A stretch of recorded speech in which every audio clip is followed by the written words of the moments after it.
मैं आज से दीक्षित होना चाहती हूँ, मुझ पर कृपा कीजिए। हमारे सामने तो 2-4 बार आते रहो और देखो ये दीक्षा वीक्षा का कार्यक्रम तुम संभालो, क्योंकि हमारा स्वभाव कुछ और है। हम 1 मिनट में सबसे प्यार भरी वार्ता करते हैं ना, तो हमें लगता है कि कल के लिए हम क्यों ताड़े हमारे भाव। जैसे कोई कहता है मैं वृंदावन वास करना चाहता हूँ या चाहती हूँ, मुझे लगता है बड़ी दुर्लभ बात है। ये जीव माया से भाग के भगवान के शरण में आना चाहता है, इसको कल के लिए क्यों बोले? कल जिए कि ना जिए, आज ही तो मंत्र ले, आज ही नाम जप कर। अरे 4 घंटे जिए, 4 घंटे नाम जप, इससे भी काम हो जाएगा। हमें तो लगता है सब जीव अधिकारी है दीक्षा का, सब जीव भगवत प्राप्त का अधिकारी है।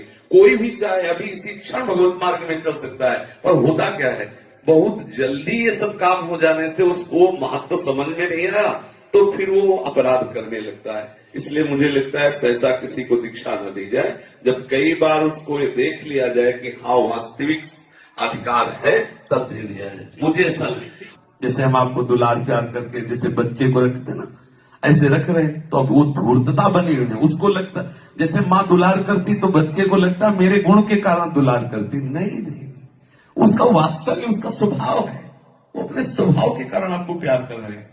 ऐसे ही जो वासना से युक्त प्राणी है, उसको जो संतजन दुलार करते हैं तो उसको लगता है या तो मेरे किसी गुण से है, या मैंने सेव संतरा रखे इसलिए है, या मैं इनके काम में आने वाला हूं इसलिए, ऐसा कुछ समझता है।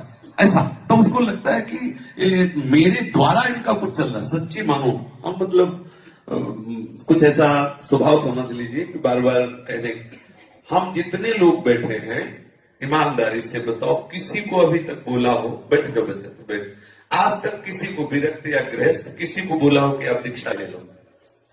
इतने लोग बैठे या जो भी जहां भी सुनेंगे वो तो यूट्यूब पे पड़ेगा, कोई भी बताए जिसको एक को बोला हो आप दीक्षा ले लो, ठीक। दूसरी बात, इतने लोग कोई भी बैठे जिससे बोला है कि एक दिन हमें रोटी पवा दो, एक भी बोला हो कि मुझे ठंडी लग रही वस्त्र दे दो, एक से भी बोला हो कि मुझे एक ईंट लगाने के लिए पैसे दे दो, इतने लोग बैठे। मुझे एक साधक के लिए कपड़े दे दो, किसी से भी बोला, इतने सब बैठे, बोलो है कुछ? ये सब श्री जी के द्वारा हो रहा है।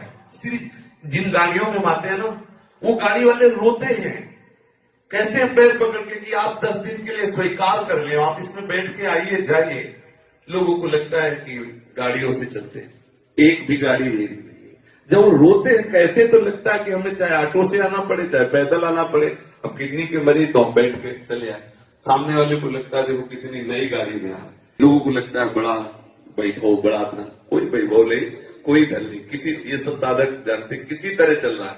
किसी भी साधक को हमने अपनी तरफ से बुलाया नहीं, किसी भी साधक को हम कभी बोले नहीं कि आप रहो तो भगवत प्राप्ति हो जाएगी। ये जरूर कहा है कि आपको जो मंत्र मिला जपोगे तो गारंटी इसकी है कि तुम्हें निश्चित श्री जी मिलेगी। अब मंत्र ना जपो, सोचो कि मंत्र ले लिया तो चमत्कार हो जाएगा, तो अपराध बन जाते हैं। अपराध बन जाएंगे तो जो कुछ सुकृत होगा वो भी गंवा दोगे, कुछ नहीं होने। अभी कागज में लिख लो, वैष्णव अपराध और गुरुद्रोह करने वाले को भगवान ब्रह्मा जी भी नहीं बचा सकते।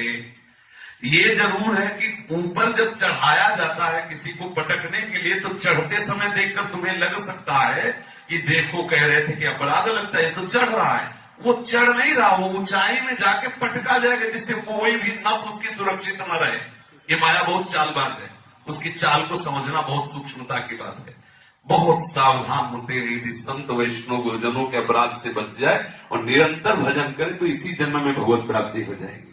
लेकिन भगवान की माया का प्रभाव देखो, अगर हमारे घर में 56 भोग लगता है तो हमें रुचिकर नहीं लगता, और पड़ोसी के यहाँ यदि बाजरे की रोटी और गुड़ मिलता है तो लगता है बहुत मीठा है। ये माया भगवान की है।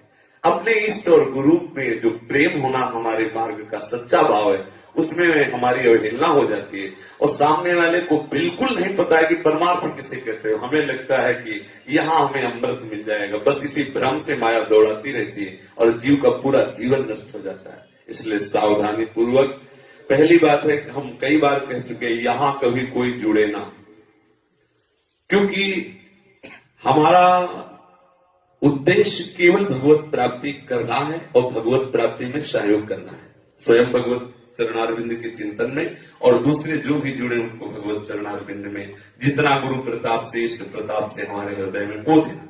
अगर आप जुड़े, बाहरी वैभव देख के बाहरी बात, और आप गुरु निष्ठा न कर पाए तो जहां है वहां से भी पतित हो जाएंगे।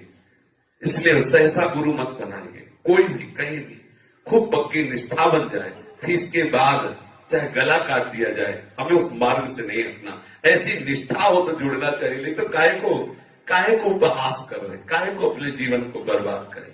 पक्का समझ लीजिए, बहुत सावधानी से चलिए, और माया ऐसे छोड़ेंगे नहीं। हंस के ठाकुर कह रहे देवी ऐसा गुणमयी मम माया दुरत्या माँ में भी प्रपद्यन्ते माया में ताम तरंते।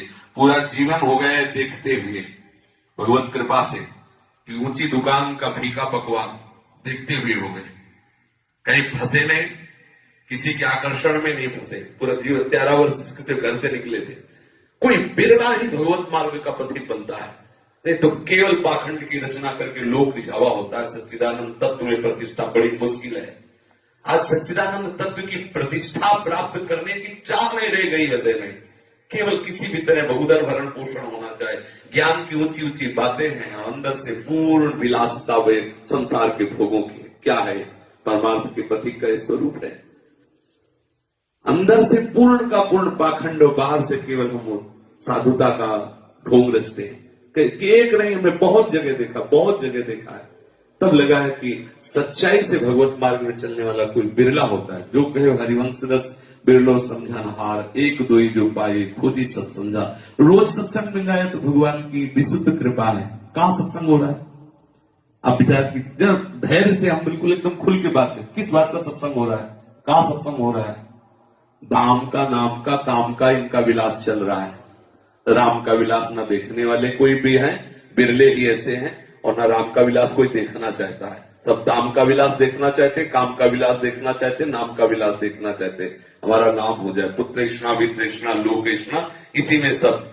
रोज भगवत कृपा से सत्संग मिल रहा है, यदि सुधार नहीं हो रहा, अब इसमें बताइए, दवा ठीक चल रही, परहेज नहीं हो रहा तो क्या होगा? आप परहेज से रह के देखिए, भगवत प्राप्ति न हो तो बताइए। कितने बड़े बड़े सिद्धों के पास, कई बार चर्चा की, बड़े बड़े सिद्धों के पास ऐसे हुए जिन्होंने सिद्धों को जहर दे दिया। क्या उनमें कौन सी कमी थी? आपका विचार यदि ठीक नहीं है तो कल्याण कैसे हो सकता है? आपकी भावना ठीक नहीं तो कोई भी मन, अरे एक राधा राधा राधा राधा बोलने वाले का हृदय इतना द्रवित कि आंसू चलने लगते। तुम्हें निज मंत्र मिला है, तुम्हें कोई फर्क नहीं पड़ रहा, क्या ये बहिर्मुखता तो है? अगर बहिर्मुखता दूर नहीं हो तो कुछ नहीं होने वाला। चाहे जितने गुरु बदल लो, चाहे जितने आश्रम बदल लो, चाहे जितने पंथ बदल लो, उसको अंततोगत वो दंड मिलेगा जिसका निर्वाह करने वाला फिर मन बहुत तड़पता है, कोई रास्ता नहीं मिलता। इसलिए सावधान, सहसा किसी को गुरु मत बनाओ तो आजीवन, फिर उनके सिद्धांत में चलो, तभी आप इस मार्ग में आगे बढ़ सकते हैं। महाराज जी, मुझे आप में से श्री जी के दर्शन होते हैं। आपको गुरु भाव से नहीं भेजना चाहती, मैं आपको सखी भाव से अपना वो बनाना चाहती हूँ। जब भी मैं आपको देखती हूँ तो मुझे लगता है साक्षात राधा रानी को देख रही हूँ। बस इसीलिए महाराज जी मैं आपसे लेना चाहती हूँ।